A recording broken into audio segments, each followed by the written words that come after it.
Ethan Drake débarqua de la navette orbitale, le cœur battant d'anticipation alors qu'il contemplait le paysage extraterrestre devant lui.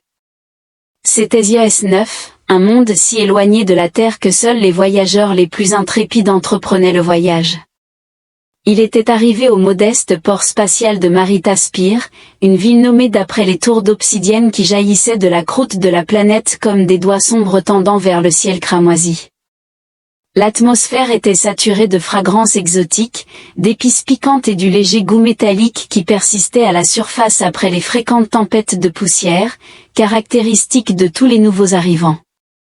Le regard d'Ethan errait, absorbant les enseignes néon scintillantes qui promouvaient divers produits et écritures extraterrestres, les véhicules serpentinant le long des rails magnétiques au-dessus des rues, et les foules diverses d'espèces traversant les vastes avenues en contrebas. Il était grand selon les standards terrestres, cependant, au milieu des commerçants néharis imposants et des carians élancés, il se sentait presque de taille moyenne. Il revêtit une simple cape de voyageur sur son physique élancé, s'efforçant de rester discret dans un lieu fréquenté par peu d'humains. Naviguant à travers la foule, il serrait un petit pad de données contenant l'adresse de son nouvel appartement loué, rapidement sécurisé via un réseau de logements planétaires. Il n'avait jamais rencontré son propriétaire en personne, n'ayant aperçu d'elle qu'une image floue. Hollow, connu sous le nom de Nixé, approchait du crépuscule. IS-9 orbitait une étoile géante rouge, créant un crépuscule prolongé pendant lequel l'atmosphère se transformait en un riche bordeaux, enveloppant la ville d'une lueur surréaliste. Dans cette lumière tamisée, le paysage urbain ressemblait à un labyrinthe. Des tours d'obsidienne rayonnent des conduits luminescents, accompagnés de tourbillons de poussière imprégnés du soleil cramoisi. Le vent s'intensifia, transportant des fragments de mélodies extraterrestres et des bribes de dialogues partiellement compris dans d'autres langues. Preston réfléchit à la remarque d'Ethan selon laquelle il restait un étranger en ce lieu, malgré sa conviction d'être venu pour initier un nouveau chapitre. Il a de nouveau scruté la tablette de données, le bloc 47, quartier Spire était l'adresse. La structure semblait vieillie mais bien entretenue, enveloppée dans l'obscurité. La façade était en aluminium poli. Ornée de motifs tourbillonnants, des espaces dans le design révélaient des bandes lumineuses d'énergie colorée qui pulsaient faiblement, comme si le bâtiment était vivant et respirait. Il entra dans une petite cour fermée, où une statue d'une ancienne divinité Zosie, méticuleusement sculptée dans un seul morceau de cristal semblable à du jade, se tenait avec ses nombreux yeux fixés vers le ciel, hésitant seulement brièvement. Ethan monta dans un ascenseur anti-gravité qui s'élevait le long de la façade du bâtiment. Bien que primitif selon les normes galactiques, le dispositif fonctionnait de manière fiable, l'élevant à un palier juste à l'extérieur de ce qui semblait être le 10e étage. Un large couloir s'étendait devant lui, avec des portes méticuleusement alignées le long des murs.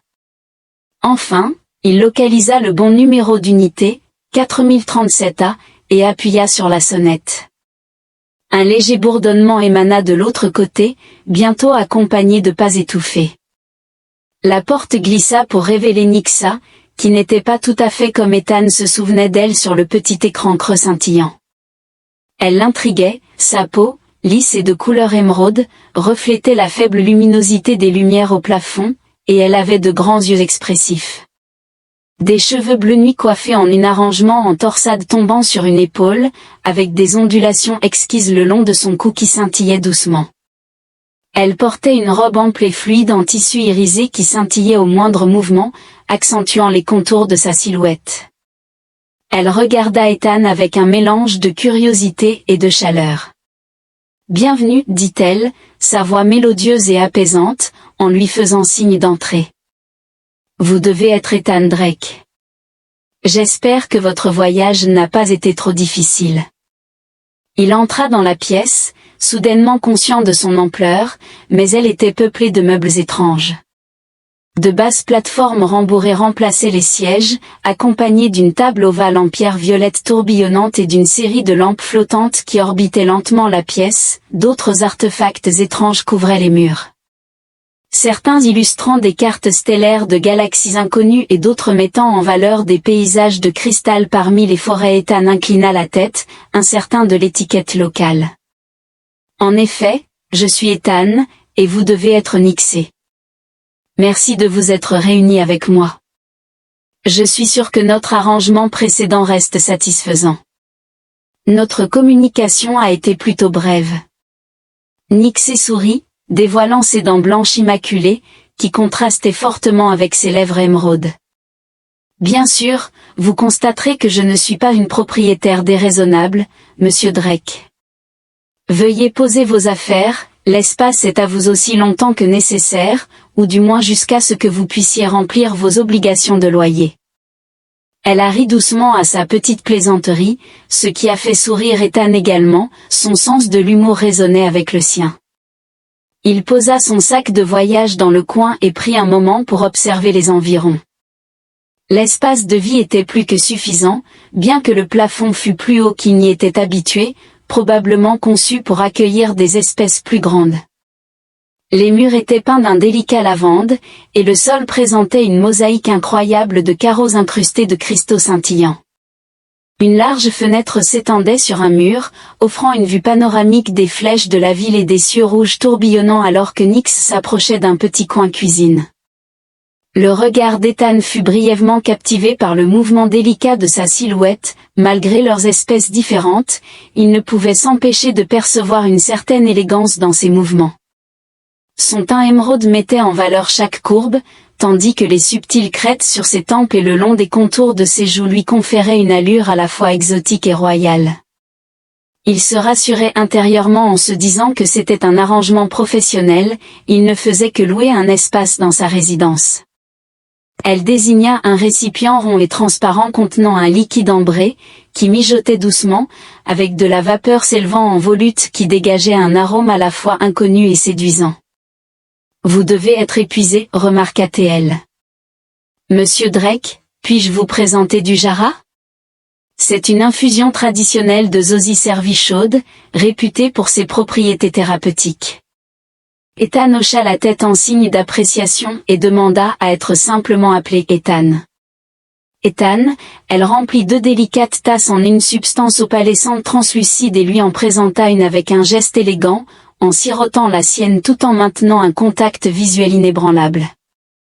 Ethan obéit, laissant la boisson chaude envelopper sa langue, elle était florale, subtilement sucrée, avec une légère acidité qui faisait picoter ses lèvres ni désagréable ni familière.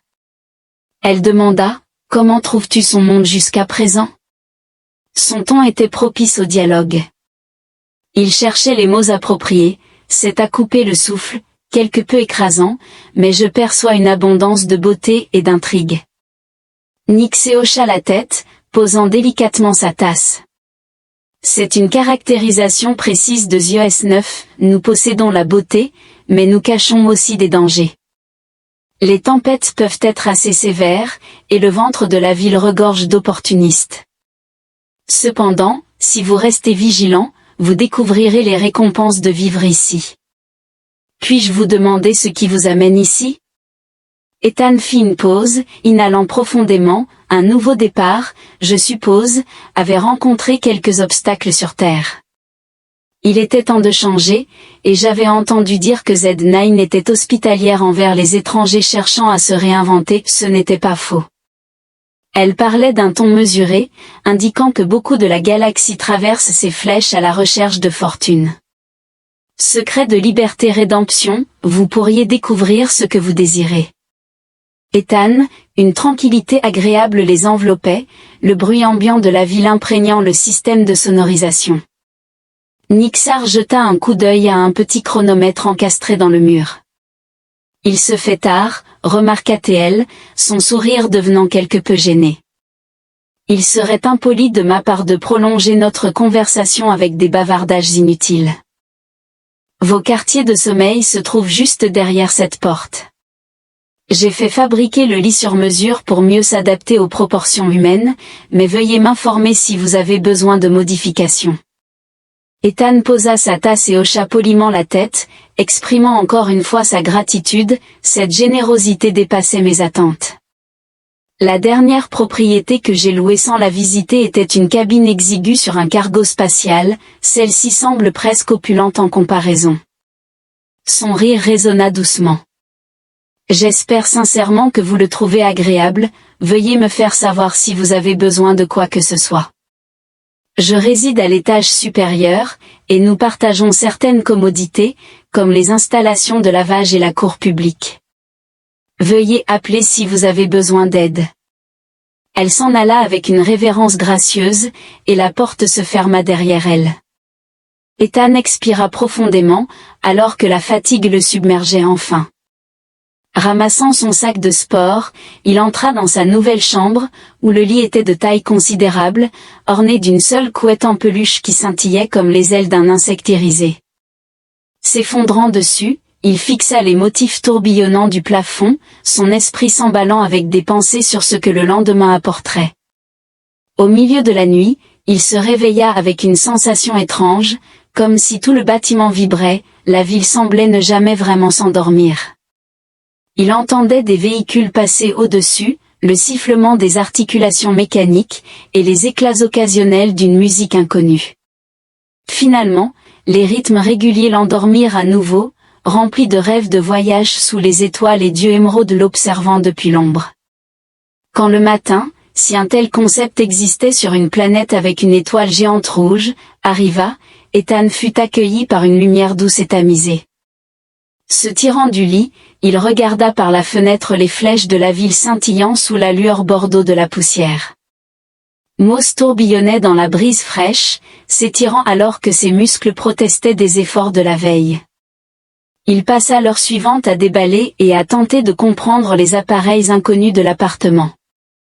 La cuisine était un véritable émerveillement pour lui, avec un appareil cylindrique qui semblait chauffer les aliments en utilisant du plasma comprimé et une sphère flottante dans un coin qui distribuait de l'eau lorsqu'on la tapotait selon un motif spécifique. Tout semblait étranger mais étrangement intuitif une fois qu'il l'explora. Une douce cloche annonça un visiteur, et, perplexe, il s'approcha de la porte, qui s'ouvrit pour révéler Nixie une fois de plus. Elle portait un petit panier rempli de ce qui semblait être des fruits violets et du pain verdâtre, une légère rougeur colorant ses joues. Elle a reconnu que vous n'aviez peut-être pas eu l'occasion de vous procurer des provisions, alors elle vous a apporté quelques essentiels, espérant qu'ils conviennent à votre palais. Ethan a présenté un sourire authentique. Merci pour votre gentillesse. J'apprends encore à naviguer dans la cuisine, mais je vais m'en sortir. Elle haussait un sourcil. Les crêtes le long de ses tempes se déplacèrent. Nous devons organiser un cours approprié sur les compétences culinaires en Zosie. En attendant, j'espère que vous avez bien dormi? Oui, bien que le bourdonnement de la ville nécessite un certain temps d'acclimatation, reconnut Ethan, je l'ai trouvé étrangement agréable. Nixie hocha la tête, vous vous adapterez rapidement. Elle lui assura que s'il avait besoin de quoi que ce soit d'autre, il ne devait pas hésiter à demander. Alors qu'elle commençait à se détourner, elle s'arrêta, son regard se fixant momentanément sur le torse d'Ethan. Vêtu d'une tenue décontractée, un short et une simple chemise de la terre, il suscita une expression perplexe chez elle. Inclinaison de la tête, elle éclata d'un rire incontrôlé et s'exclama, « Humain, pourquoi y a-t-il un petit verre de sable entre tes jambes ?» Le visage d'Ethan se couvrit de rougeur de honte en discernant son regard perplexe. Il reconnut que l'ombre créée par les lumières au-dessus, associée à une bosse de ses shorts, pourrait sembler étrange à quelqu'un qui ne connaît pas l'anatomie humaine. Oh, ce n'est pas un verre de sable, c'est juste. Balbutia-t-il, incertain de la manière d'aborder la question. Votre organe reproducteur, intervint-elle prudemment, son ton mêlant fascination et inquiétude. Veuillez m'excuser, je ne souhaite pas être intrusive. Nos éducateurs nous ont toujours informé que les humains étaient quelque peu analogues à nous anatomiquement, mais est-ce toujours si externe? Il se racla la gorge, les joues brûlantes. En effet, pour les gars, c'est considéré comme habituel dans ma région. Je vous assure, il n'y a rien de périlleux là-dedans. Elle sourit sincèrement, mais ses joues avaient pris une teinte émeraude plus profonde. Je m'excuse pour mon éclat, Ethan. J'ai une expérience limitée avec les humains et je n'avais pas l'intention d'offenser. Ethan a tenté de le balayer d'un revers de main en disant qu'il n'y avait pas eu d'offense. Je suppose que c'est vraiment l'un de ces malentendus culturellement inhérents auxquels je dois m'acclimater. Nixus posa le panier et passa une main dans ses cheveux, semblant quelque peu embarrassé. Comme on dit, chaque espèce est unique, peut-être que nous gagnerons tous les deux en compréhension dans le processus. Ses yeux croisèrent brièvement les siens avant qu'elle ne se détourne pour partir, ses mots résonnant doucement derrière elle. Je serai à l'étage si vous avez besoin de quoi que ce soit d'autre, seul encore une fois. Le cœur d'Ethan battait la chamade. Il regardait la porte fermée. Son esprit était submergé par l'interaction étrange et personnelle, néanmoins, il ne pouvait pas nier l'attrait de l'intérêt sincère de Nyx. Il venait de royaumes disparates, possédant des anatomies distinctes et des expériences de vie variées. C'était à la fois surréaliste et exaltant, il s'efforça de chasser la gêne passagère et reprit son déballage et ses tâches quotidiennes. Néanmoins, le souvenir persistait, réapparaissant par intermittence et provoquant un sourire involontaire. Peut-être qu'une étincelle d'attraction était en train de s'allumer, bien qu'il fût réticent à l'admettre sitôt. Il se rappela qu'il n'était que locataire et propriétaire. Le temps a passé, et Ethan s'est acclimaté à une routine sur iOS 9.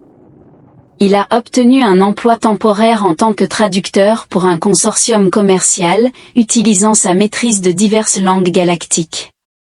Bien qu'il ne maîtrisât pas couramment la langue Zozi, il possédait des connaissances suffisantes pour naviguer dans la ville et acquérir de nouvelles nuances chaque jour. Chaque matin, il montait dans l'ascenseur antigravité du bâtiment jusqu'aux étages supérieurs, où le toit avait été transformé en une serre verdoyante, peuplée de plantes bioluminescentes étranges cultivées sous des lumières méticuleusement régulées. Nixé le saluait d'un hochement de tête cordial ou engageait de brèves discussions sur la météo, les marchés locaux ou les nouvelles d'Esper. Malgré leurs échanges initialement maladroits, les deux ont développé une camaraderie amicale. Ethan aidait à réparer un conduit défectueux ou à transporter des fournitures, tandis que Nyxo lui offrait un échantillon d'un nouveau plat qu'elle avait préparé, observant méticuleusement ses réactions aux saveurs. Leur conversation devenait plus longue, de plus en plus détendue, et parfois plus intime alors qu'ils s'asseyaient dans la serre sur le toit en savourant une assiette de fruits à ras confits. Nyxar a mentionné une vieille connaissance de son enfance, avec qui j'ai partagé mon éducation. Elle a remarqué, en traçant un doigt délicat autour du bord de son plat, que nous étions autrefois proches, mais que nos chemins avaient finalement divergé. Ethan perçut la mélancolie dans sa voix. « Je suis désolé, est-il toujours sur ZOS 9 ?» Elle hocha la tête, le regard lointain. « Véric est quelque part dans la ville. Nous avions des disputes personnelles et autres. Mon clan a organisé notre union, mais nous étions tous les deux trop obstinés pour procéder selon leurs termes. Il y a plus que cela, bien sûr, mais elle haussait les épaules, laissant la phrase se dissiper. Ethan était incertain de ce qu'il ressentait, une douleur inhabituelle lui traversa la poitrine. S'il est encore présent, croyez-vous qu'une réconciliation soit possible ? Nyxo expira lentement, exprimant son scepticisme quant à notre séparation finale, qui était moins que cordiale en raison de la jalousie et des mots échangés dans la colère. Je préfère ne pas m'attarder le dessus. Cependant, assez de cela, comment se passe votre nouveau poste au commerce ? Le consortium, sentant son désir de changer de sujet, s'exécuta en racontant des histoires sur les commerçants extraterrestres excentriques qui échangeaient par des gestes cryptiques et des cérémonies élaborées accompagnant chaque signature de contrat. Elle a ri sincèrement, ses yeux s'illuminant du même éclat émeraude qui l'avait captivé lors de leur première rencontre. À ce moment-là, Ethan reconnut son affection grandissante pour ces instants d'intimité partagés, les sourires éphémères et les plaisanteries sans effort. Bien qu'il soit initialement venu à ZOS 9 en quête d'une nouvelle vie, il se retrouva à y rester pour des raisons plus personnelles et profondes. À son insu, cependant, Véric était toujours présent dans la ville, et malgré le passage du temps, les vieilles rancunes ne s'étaient pas dissipées, au contraire, elles avaient festéré, se transformant en un combustible amer pour quelque chose de plus périlleux. Un soir, en rentrant chez lui après le travail, Ethan découvrit un petit cylindre en métal glissé sous sa porte. Intrigué, il le ramassa, observant les motifs ornés gravés sur sa surface en haut. Il a été facilement retiré, révélant un seul parchemin plié à l'intérieur d'un support rare dans un monde dominé par les hologrammes et les transmissions numériques. En le dépliant, il découvrit des écrits en écriture Aussie, qu'il déchiffra méticuleusement. Humain, maintenez votre distance de ce qui ne vous appartient pas. Elle m'appartient, comme elle l'a toujours fait. C'est votre seul avertissement.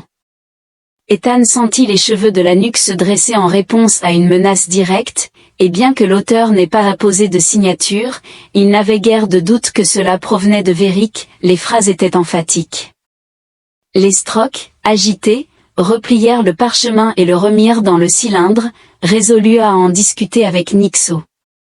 Cependant, une anxiété persistante s'empara de lui, et s'il introduisait des ennuis dans sa vie? Incertain de son choix, il monta les escaliers jusqu'à ses quartiers.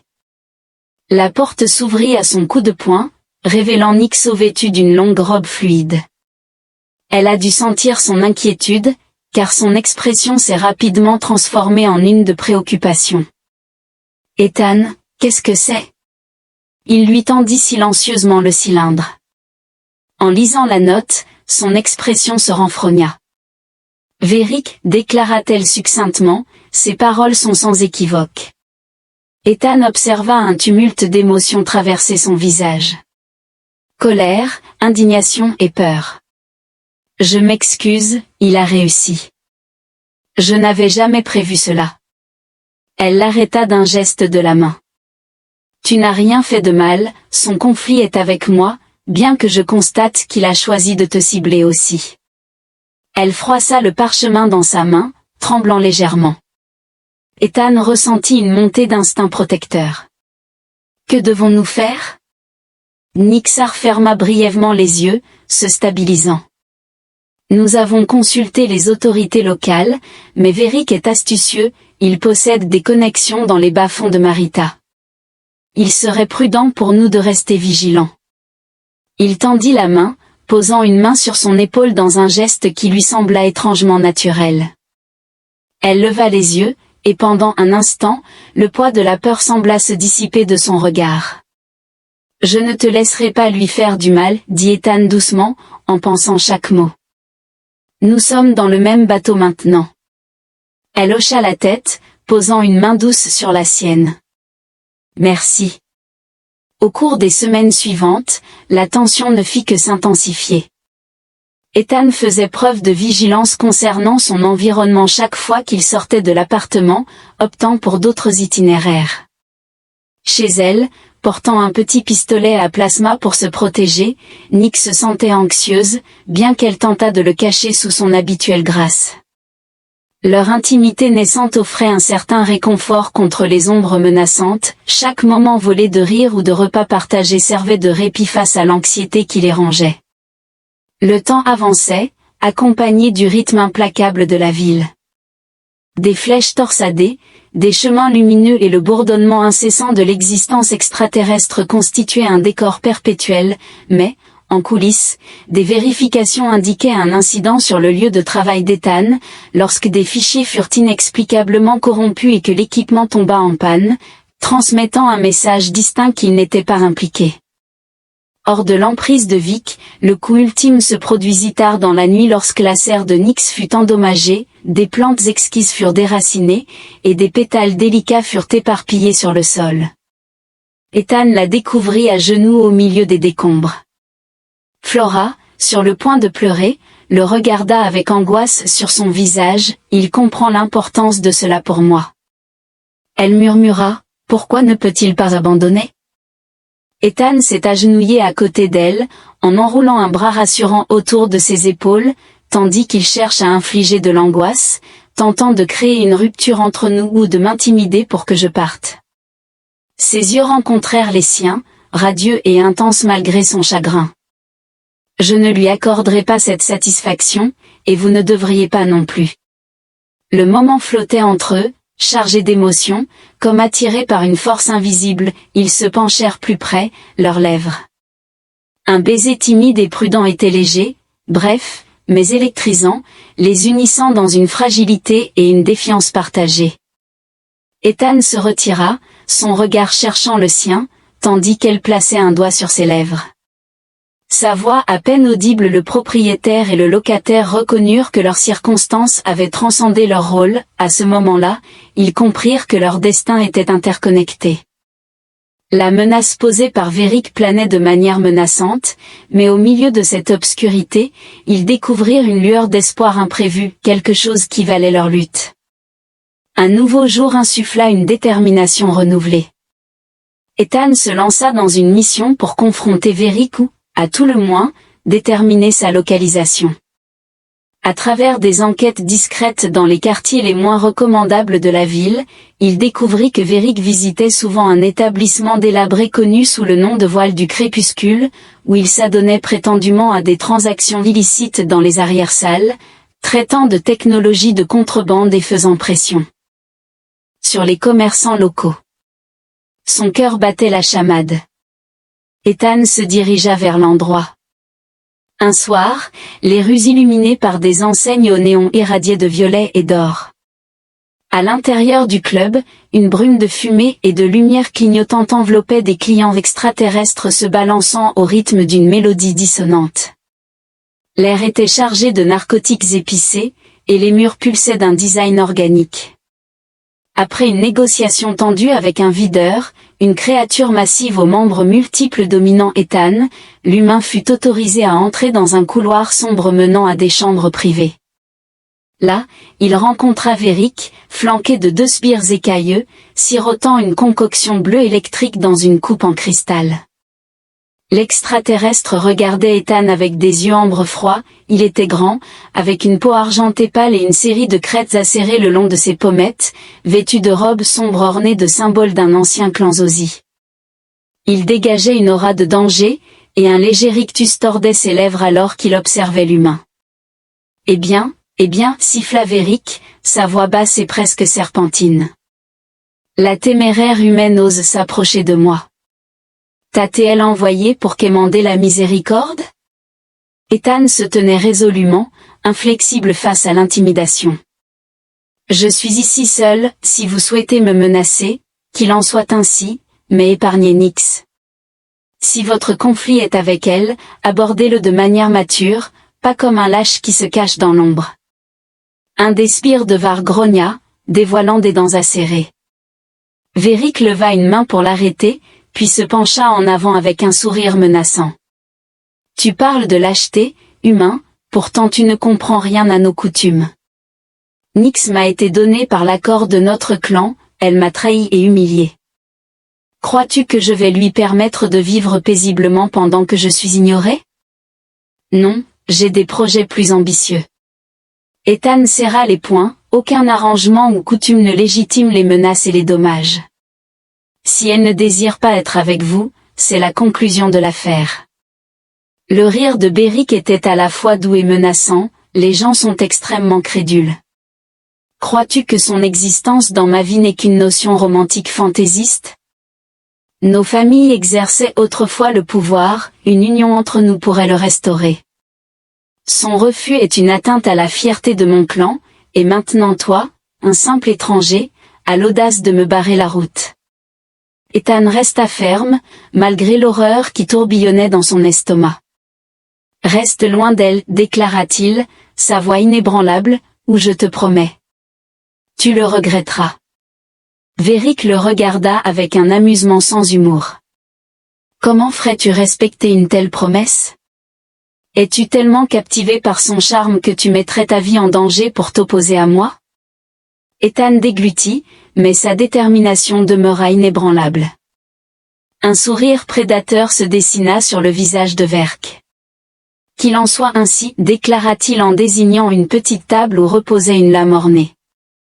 L'acier scintillait d'une légère lueur cramoisie, indicatif d'un artisanat extraterrestre qui laissait entrevoir une technologie létale intégrée dans le métal. Nous résolvons les conflits de manière plus directe sur Zios 9. Si vous vous considérez comme son champion, procédons en conséquence à un duel. Si vous l'emportez, je vous laisserai tous deux en paix, à condition que vous surviviez pour en profiter. Si je gagne, j'espère que vous comprenez les implications. La bouche d'Ethan se dessécha, il s'attendait à de l'intimidation, peut-être à une confrontation, mais un duel formel était une proposition entièrement différente. Néanmoins, la retraite ne ferait qu'encourager Veric. Rassemblant son courage, il acquiesça, indiquez votre heure et votre lieu. Les yeux de Veric se plissèrent. Demain à l'arène des 1000 lumières, juste après le deuxième crépuscule. Apportez l'arme de votre choix, je vais démontrer la puissance des anciennes traditions. Ethan s'en alla, ignorant les rires moqueurs qui le suivaient. La musique tonitruante du club dissimulait à peine le tumulte de son cœur. Il n'avait jamais participé à un duel à mort, surtout pas contre un extraterrestre affilié à un clan puissant. Cependant, pour le bien de Nyx, il n'avait d'autre choix que de confronter Veric. Il rentra chez lui, livide et tremblant. Nyxo attendait, sa nervosité se manifestant dans sa posture tendue, alors qu'Ethan révélait le défi. Elle a halté, son expression se déformant de colère et d'inquiétude. Tu ne peux pas continuer avec ça, il est un guerrier entraîné allié à des familles influentes, et ils ne s'engageront pas honorablement. Ethan saisit ses mains, croisant son regard. Si je refuse, il persistera. Peut-être pourrais-tu fuir et te cacher, mais ce n'est pas une existence. S'il désire une confrontation, je la lui fournirai. Et je conclurai cela de manière définitive. Des larmes brillaient dans ses yeux, bien qu'elle les ait essuyées. Tu n'as pas besoin de faire cela pour moi. Ethan caressa tendrement sa joue. Je fais cela parce que je le désire, tu es importante pour moi. Je ne peux pas rester passif pendant que tu es terrorisé. Si cela implique de confronter Veric, alors qu'il en soit ainsi. Elle inspira de manière tremblante. Permettez-moi de vous aider. Je connais un endroit au cœur de la ville où des maîtres anciens enseignent encore l'utilisation du bâton de Duelzosi. Le temps est limité, mais si nous pouvons acquérir quelques techniques. Il hocha la tête, un soulagement l'envahissant à la perspective de ne pas affronter ce défi sans préparation. Ensemble, ils quittèrent l'appartement sous le couvert de l'obscurité, naviguant à travers des ruelles sinueuses et des passages dissimulés jusqu'à atteindre un petit dojo, dont l'entrée était marquée uniquement par un symbole lumineux. À l'intérieur, un ancien instructeur Zosi nommé Sor les regardait avec des yeux perçants. À la demande de Nyx, il consentit à entraîner Ethan pendant un cycle de l'horloge de la planète. Insuffisant pour saisir pleinement les subtilités des arts du duel, mais préférable à l'inaction, Ethan consacra la nuit à perfectionner son jeu de jambes, son équilibre et les angles précis nécessaires pour bloquer ou frapper efficacement avec un bâton. Il apprit à propos des bords infusés d'énergie capables de paralyser ou de trancher lorsqu'ils étaient exécutés avec le bon mouvement. Nyxar observait, offrant des mots d'encouragement et fournissant de l'eau et de la nourriture lorsqu'Ethan faiblissait de fatigue. Alors que la leçon touchait à sa fin, l'aube commençait à illuminer les flèches de la ville. Sater croisa le regard d'Ethan, en déclarant « Votre détermination est évidente, mais une telle résolution seule pourrait ne pas suffire. Néanmoins, j'ai transmis tout ce que je pouvais. Engagez-vous avec honneur et ruse, ou faites face à de terribles conséquences. Ta vie est perdue, fatigué mais inflexible. » Ethan exprima sa gratitude, et lui et Nyx retournèrent à l'appartement pour se reposer. Le temps passait dans un silence tendu, la journée semblait interminable mais étrangement brève. Finalement, le crépuscule est tombé, projetant des teintes cramoisies plus profondes à travers le ciel. L'arène des 1000 lumières était un vaste édifice circulaire, exposé au vent tourbillonnant et au ciel teinté. Des terrasses ascendantes entouraient la plateforme centrale, illuminée par d'innombrables orbes flottants, chacun rayonnant d'une teinte distincte. Une modeste foule s'était rassemblée, composée de spectateurs curieux, de divers alliés et de membres de la garde locale qui sanctionnaient les duels formels. Nixus attendait près d'Ethan, son expression marquée par l'inquiétude. Véric émergea de l'autre côté de l'arène, vêtu d'une armure noire qui scintillait de cristaux incrustés. Il brandissait une lame redoutable, son tranchant vibrant d'énergie arcanique. S'avançant, l'officiel invoqua les protocoles anciens. Le silence enveloppa les spectateurs, interrompu uniquement par le crépitement des boucliers électromagnétiques autour de l'arène. Ethan, le cœur battant, serra son bâton de duel, se remémorant les enseignements de sa terre. Les yeux de Beric scintillaient d'une attente malveillante au signal formel. Le duel commença lorsque Véric se lança en avant avec une vitesse étonnante, son épée tournoyant en une succession d'arcs qui mettaient à l'épreuve les réactions d'Ethan. L'individu para le bâton avec succès, provoquant une pluie d'étincelles lors de la collision avec la lame, le choc le déstabilisa presque. Véric a tiré parti de son avantage, lançant une attaque implacable. Ethan a échappé de justesse à une entaille qui aurait pu lui trancher la gorge, et ils ont continué à se battre, entourés par une foule de spectateurs captivés. Ethan utilisa chaque once de talent, utilisant des feintes et des contres rapides comme il avait été instruit, ce qui semblait efficace pendant un certain temps, obligeant Véric à réévaluer. Dans leur confrontation, ils se croisèrent du regard, le visage de Véric se tordit de venin alors qu'il hurlait, crachant des accusations de trahison et de destin usurpé. Ethan répondit uniquement par un silence sombre, se concentrant sur le coup à venir. Le coup suivant d'une entaille infligea une douleur lancinante au flanc d'Ethan, irradiant à travers son torse. Le sang a taché sa chemise, mais il a serré les dents et a refusé de céder. Rassemblant un dernier élan de détermination, il feinta à gauche, puis se retourna, frappant Véric au genou avec la pointe électrisée du bâton. L'extraterrestre hésita mais retrouva rapidement son calme.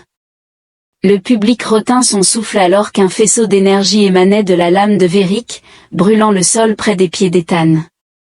C'était sans aucun doute une forme de tromperie, mais cela illustrait la dure réalité du duel, poussé par le désespoir. Ethan se lança, son bâton dirigé vers le bras armé de Véric, leurs mouvements se brouillant alors que des étincelles jaillissaient dans l'obscurité. D'un habile mouvement de son bâton, Ethan désarma Véric, envoyant les lames pulsantes glisser sur le sol de l'arène. Saisissant l'opportunité, Ethan exécuta une frappe puissante visant la poitrine de Véric, la pointe du bâton crépitant d'énergie létale. Véric s'effondra à genoux, haletant. Dans ce moment précaire, Ethan se tenait au-dessus de son adversaire tombé, son bâton bourdonnant de manière inquiétante, l'adrénaline parcourant son corps alors qu'il contemplait s'il devait porter le coup final ou faire preuve de clémence. Des voix de miséricorde s'élevaient de la position, certaines exigeant un verdict, tandis que d'autres observaient en silence, stupéfaites, pour Nyx. Ethan a sélectionné merci et a désactivé l'énergie du personnel, reculant. « Je vous ai vaincu, déclara-t-il, la voix rauque. C'est fini, laissez-nous tranquilles. Véric fit la moue, l'animosité s'illuminant dans ses yeux. Du sang coulait d'une lacération sur son front. Il cracha sur le sol de l'arène, mais l'officiel proclama Ethan vainqueur, levant son bras dans un geste formel. Nyxo se précipita en avant, les larmes coulant sur son visage alors qu'elle se pressait contre le flanc d'Ethan, soutenant son poids. Il la regarda, grimaçant à cause de la douleur dans son flanc, mais ressentant une vague de triomphe et de soulagement qui l'emportait. Les alliés de Véric l'aidèrent à se relever, et il s'éloigna en boitant, lançant un regard plein de dédain. Pour le moment, la menace était écartée. Les veilleurs se dispersèrent, certains murmurant que le duel illustrait la résilience humaine, tandis que d'autres déploraient la défaite de Véric. Nyxar escorta Ethan jusqu'à sa résidence, où elle soigna sa blessure avec un baume qui émettait une faible luminescence dans l'éclairage tamisé de l'appartement. Chaque application de longan apportait un soulagement apaisant, une légère engourdissement atténuant la douleur la plus intense. Ses mains se déplaçaient avec un soin méticuleux, son expression marquée par l'inquiétude. À la fin, elle le regarda avec des yeux brillants d'appréciation. « Tu aurais pu le tuer » murmura-t-elle. Ethan leva la main pour balayer une mèche de ses cheveux bleu nuit de sa joue. « Je désire une vie avec toi dépourvue de sang versé inutile, nous avons enduré suffisamment de menaces et de terreurs », elle détourna le regard. Un tremblement dans sa voix, elle demanda s'il était certain de vouloir toujours cette vie avec elle. « Mon histoire t'a presque anéanti. » Verick n'était qu'un élément du puzzle global. Sa main se déplaça vers la sienne, leurs doigts s'entrelacèrent. « Je suis convaincu que ce duel m'a appris que notre lien vaut la peine d'être défendu. » Il hésita. « Rassemblant mon courage, Nixa, accompagne-moi sur Terre, un vaste cosmos nous attend, et je peux te révéler ma réalité. Peut-être pourrons-nous découvrir un endroit pour recommencer véritablement. » Des larmes brillaient dans ses yeux, bien que cette fois-ci elle scintillait d'excitation. « J'aimerais ça, dit-elle, sa voix tremblante alors qu'elle se penchait, reposant son front contre le sien, sa chaleur l'enveloppant dans une douce étreinte. Leurs lèvres se touchèrent lentement et doucement, scellant une promesse silencieuse qui perdurait. Au-delà des systèmes stellaires, le murmure lointain de la ville extérieure semblait diminuer en révérence à leur moment de séparation. L'avenir se déployait devant eux, un chemin incertain mais prometteur. Dans les jours suivants, Ethan et Nixé organisèrent leur départ de US9. Les nouvelles du duel avaient circulé, assurant que Verick ne risquerait pas de les confronter à nouveau dans un avenir proche. Cependant, la prudence restait essentielle. Avec l'aide des connexions d'Ethan au consortium commercial, ils ont obtenu un passage sur un Starliné. Alors qu'ils voyageaient vers la Terre, la ville de Martes Spire s'estompa dans la mémoire, un lieu d'épreuve et de révélation. Le jour de leur départ, Nixé ferma la porte de l'appartement pour la dernière fois. Debout à la porte d'embarquement de la station spatiale, un agent annonça le dernier appel. Avec la main de Nix dans la sienne, Ethan se retourna pour un dernier regard sur le ciel tourbillonnant de Bordeaux, qui lui avait jadis paru si étranger. Il restait étranger à bien des égards, mais il était devenu le décor d'un chapitre inoubliable de sa vie, un chapitre marqué par la découverte de l'amour dans des endroits inattendus, des batailles menées et gagnées, et des différences réconciliées. Ils montèrent à bord du Starliné, s'installant dans une alcôve confortable surplombant la soute. Les moteurs ronronnaient, les propulseurs engagés, et bientôt le vaisseau se libéra de l'attraction gravitationnelle de Zio9, la planète diminuant en dessous d'eux en une sphère sombre auréolée de lumière cramoisie. Nixus saisit la main d'Ethan, et il lui sourit, le cœur débordant d'espoir, malgré les tempêtes qui rôdaient aux confins de la galaxie. Pour le moment, ils savaient l'un l'autre, et cela suffisait pour leur voyage de retour et l'avenir. Au-delà se trouvait un royaume illuminé par d'innombrables étoiles. Unis par un amour transcendant les espèces et les distances, ils tracèrent un cap vers la Terre, forgeant un destin collectif parmi les cosmos, résolus à affronter les merveilles et les périls que l'univers pourrait présenter. Dans la tranquillité de la cabine du Starliné, avec des étoiles scintillant comme des diamants dans le vide, Ethan Drake se tourna vers son bien-aimé à la peau émeraude et murmura « Nous sommes libres ». Le sourire de Nixus, aussi radieux que n'importe quelle constellation, lui fournissait toute l'affirmation dont il avait besoin. Le récit pour eux ne faisait que commencer. Épilogue, long après que leur vaisseau ait disparu dans l'abîme de l'espace, les habitants de Martes Spire murmuraient à voix basse au sujet de l'humain qui avait audacieusement affronté une progéniture extraterrestre de US9, bien que peu l'ait vu. Le duel en personne, les histoires se répandaient de la taverne au marché, tissant Ethan Drake dans la légende locale. Certaines versions affirmaient qu'il combattait avec des éclairs serpentant autour de son bâton, d'autres murmuraient que les larmes de Nyx formaient des runes protectrices dans les pierres mêmes de l'arène. Avec le temps, la vérité s'entremêla dans le mythe et seuls les échos fins des échos d'un cœur déterminé et d'un regard émeraude intrépide demeuraient, tandis qu'à travers les années-lumière Ethan et Nyxar ont forgé un foyer sur Terre en s'installant dans une modeste ville côtière. Ils ont découvert que même les coutumes humaines les plus simples, comme sentir le sable chaud entre les orteils ou goûter le sel frais de la mer, enthousiasmaient Nyxar. Elle, à son tour, envoûtait les habitants avec sa beauté exotique et sa grâce délicate. Envoûtait les habitants avec sa beauté exotique et sa grâce délicate, il n'y avait plus de duels formels, plus de menaces omineuses, seulement la douceur de la vie quotidienne. Ils faisaient pousser des herbes dans un petit jardin derrière leur cottage loué, la nuit, ils se tenaient main dans la main sur le rivage, contemplant les vagues illuminées par la lune et rêvant de mondes lointains encore à découvrir. Un soir, après que le ciel se soit embrasé de rose et d'or, ils se sont aventurés en ville où une petite célébration était en cours. Des lanternes illuminaient, la musique résonnait et les rires résonnaient. Parmi les voisins, l'humain et le zosie déambulaient ensemble devant des visages curieux et amicaux. Quelques personnes âgées s'arrêtèrent pour admirer la peau émeraude de Nyx, se remémorant une époque où le concept d'existence extraterrestre était plus spéculation que réalité. Néanmoins, personne ne remettait en question leur connexion, et dans cette acceptation, ils trouvèrent une tranquillité qu'ils avaient tout de longtemps désirée, une acceptation qui unissait deux cœurs autrefois divisés par un cosmos. Bien que des défis surgissent, le souvenir de la malveillance devait et l'avenir précaire de l'existence interstellaire planait de manière persistante. Ethan et Nyxus étaient résolus, leur affection ayant enduré des épreuves de distance et de péril, chaque jour, ils choisissaient de la protéger, de la cultiver et de la laisser prospérer.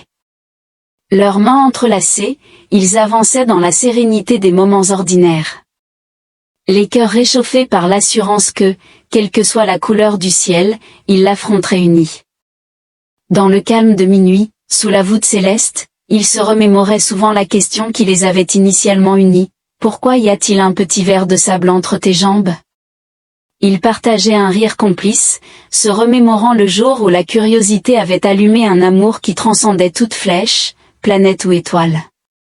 Avec ce souvenir humoristique et précieux, ils ont solidifié leur contentement présent et leur avenir optimiste ensemble.